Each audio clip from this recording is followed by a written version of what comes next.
Good evening friends. இப்போது என்னோட party ஸ்டைலில் ஒரு மட்டன் கிரேவி பண்ண போகிறேன். அதுக்கு தேவையான இன்க்ரீடியன்ட்ஸ் என்னென்ன அப்படின்றத பார்க்கலாம் வாங்க. தாளிக்கிறதுக்கு கொஞ்சமாக பட்டை, கிராம்பு, ஏலக்காய், அதுக்கடுத்து கருவேப்பிலை, ஒரு பெரிய ஆனியனு, அதுக்கப்புறம் ஒரு சின்னதாக தக்காளி. இது தாளிக்கிறதுக்கு. மசாலா அரைக்கிறதுக்கு பாருங்கள், கொஞ்சமாக ஒரு பூண்டு, ஒரு கட்டை சைஸ் இஞ்சி, ஒரு 2 தக்காளி பழம், ஒரு கைப்பிடி சின்ன வெங்காயம், 1 இன்ச்சு கோகனட், இதெல்லாம் அதோட பார்த்திங்கன்னா 1 ஸ்பூன் சீரகம், 1 ஸ்பூன் சீரகம், 1/4 ஸ்பூன் சோம்பு, இதெல்லாம் போட்டு அரைக்கணும். அதுக்கடுத்து குழம்பு மிளகாய் பொடி கொஞ்சம் எடுத்து வச்சுருக்கேன். மட்டன் ஒரு 200 கிராம் நல்லா கழுவி எடுத்து வச்சுருக்கேன். தாளிக்கிறதுக்கு நல்ல சுத்தமான மரச்செக்கில் ஆட்டின கடலை எண்ணெய், அதுக்கடுத்து கொஞ்சமாக பெப்பர் பொடி லாஸ்ட்டாக இறக்கிறதுக்கு. இவ்வளோ தான் ஃப்ரெண்ட்ஸ். கொஞ்சம் நான் கத்திரிக்காய், மட்டன் கம்மியாக இருக்கிறதுனால நான் கத்திரிக்காய் எடுத்து வச்சுருக்கேன். முருங்கைக்காவும் இதோட ஆட் பண்ணலாம். நான் இப்போ என்கிட்ட முருங்கைக்காய் இல்லை அப்படின்றதுனால கத்திரிக்காய் எடுத்து வச்சுருக்கேன். இப்போ பாருங்கள், அரைக்க வேண்டிய திங்ஸ்லாம் அரைச்சிக்கிறேன். சின்ன வெங்காயம், இஞ்சி பூண்டு, எடுத்து வச்சிருக்க சோம்பு சீரகம், இது எல்லாத்தையும் போட்டு ரொம்ப ஃபைனாக வேண்டாங்க. டேஸ்ட் நல்லா இருக்கும். அது சும்மா குறைன்னு அரைச்சிக்கோங்க. கறி குழம்பெல்லாம் ரொம்ப நல்லா இருக்குங்க.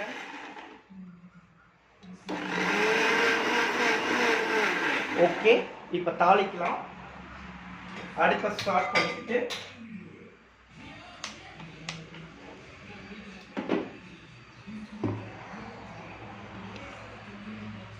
தேவையான அளவு ஆயில் போட்டுக்கோங்க. இதே மட்டன் கிரேவியை நான் இன்னொரு டைப்லையும் பண்ணுவேங்க. அது பார்த்தீங்களா, நல்லா இஞ்சி பூண்டு பேஸ்ட்டு தனியாக எடுத்துக்கிட்டு சின்ன வெங்காயமெல்லாம் போட்டு நல்லா சாட்டே பண்ணி கோகனட், கேஷ்யூ நட், பீனட், கொஞ்சமாக உடச்ச கடலை, இதெல்லாம் போட்டு சோம்பு இதெல்லாம் போட்டு அதை ஃபைனாக பேஸ்ட் அரைச்சி வச்சுட்டு கிரேவியாக டொமேட்டோ, ஆனியன்லாம் போட்டு நல்லா சாட்டே பண்ணி மட்டனை போட்டு சாட்டே பண்ணி அதுக்கடுத்து அது ஒரு நல்ல ஒரு 80% குக் ஆனதுக்கப்புறம் இப்போ அரைச்சி வச்சுருக்க அந்த கோகனட்டை விழுத வச்சு அது ஒரு கிரேவி பண்ணுவேன். அதுவும் அடிப்பொலியாக இருக்கும். இது என்னோடய பார்ட்டி ஸ்டைலு. இதுவும் செம்ம யம்மியாக இருக்கும். நீங்கள் கண்டிப்பாக ட்ரை பண்ணி பாருங்கள்.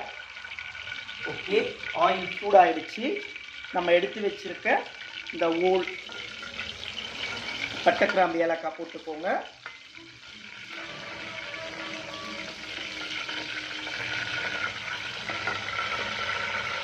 அது நல்லா வெடிக்குது பாருங்க. இப்போ நம்ம எடுத்து வச்சிருக்க ஆனியனை சேர்த்துக்கணும்.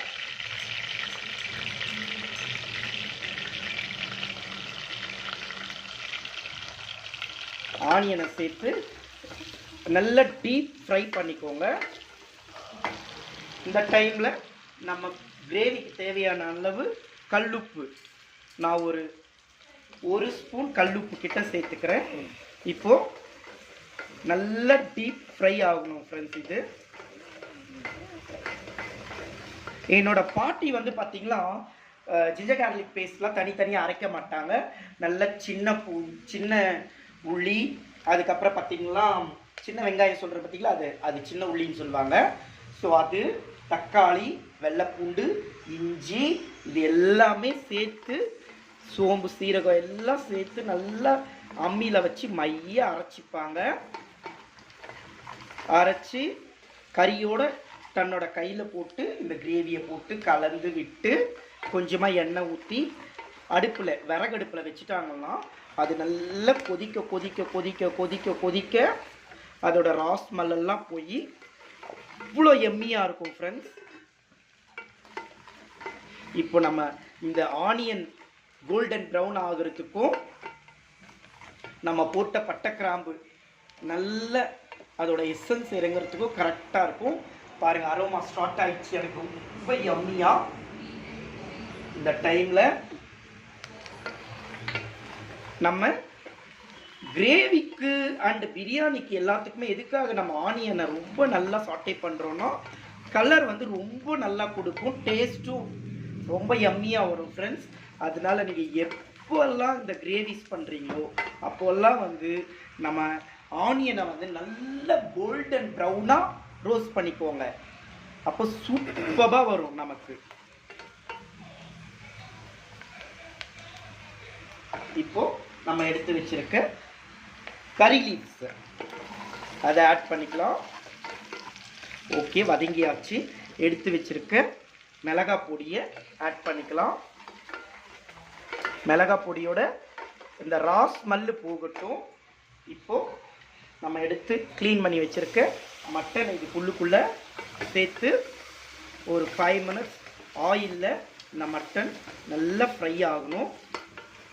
அதில் இருக்கக்கூடிய அந்த ஈரப்பசை அப்படின்னு சொல்லுவாங்கள்ல, ஈரப்பதம், அதெல்லாம் நல்லா வெளியில் வரும். இந்த பாருங்கள் எவ்வளோ அழகாக கலர்ஃபுல்லாக இந்த ஆயிலில் இந்த மட்டன் குக் ஆகுதுன்னு பாருங்கள். இந்த மாதிரி பண்ணும்போது இதோட டேஸ்ட் ரொம்ப யம்மியாக இருக்கும். இப்போ நம்ம கட் பண்ணி வச்சுருக்க அந்த டொமேட்டோ இதை ஆட் பண்ணிக்கோங்க. இந்த டொமேட்டோவும் இந்த ஆனியன், இந்த மட்டன், அந்த கரம் மசாலா நம்ம ஆட் பண்ணோம் இல்லைங்களா, அந்த ஸ்பைசஸ்லாம் சேர்ந்து ஒரு சூப்பரான டேஸ்ட் கொடுக்கும். இப்போ நம்ம எடுத்து வச்சிருக்க அரைச்சி வச்சிருக்கோம் பார்த்தீங்களா, இந்த பேஸ்ட், தக்காளி தேங்காய் பேஸ்ட்டு ஆட் பண்ணி இதையும் மிக்ஸ் பண்ணிக்கோங்க. மிக்ஸ் பண்ணி ஒரு 5 மினிட்ஸ் சாட்டே பண்ணிக்கோங்க. இப்போ குழம்புக்கு தேவையான அளவு தண்ணி,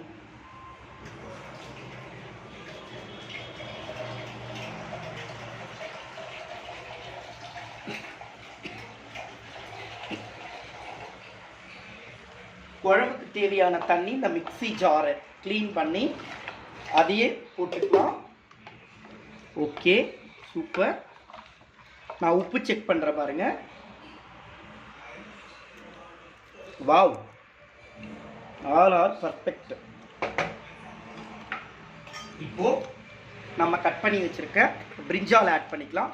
எதுக்காக பிரிஞ்சால் ஆட் பண்ணுறோன்னா லாஸ்ட்டாக ஆட் பண்ணணும், இல்லாட்டி குழஞ்சிரும். பிரிஞ்சால் வந்து ஒரு 2 விசிலில் குக் ஆகிடும். பட் நம்ம மட்டன் வந்து ஒரு 5 to 6 விசில் வைக்கணும்.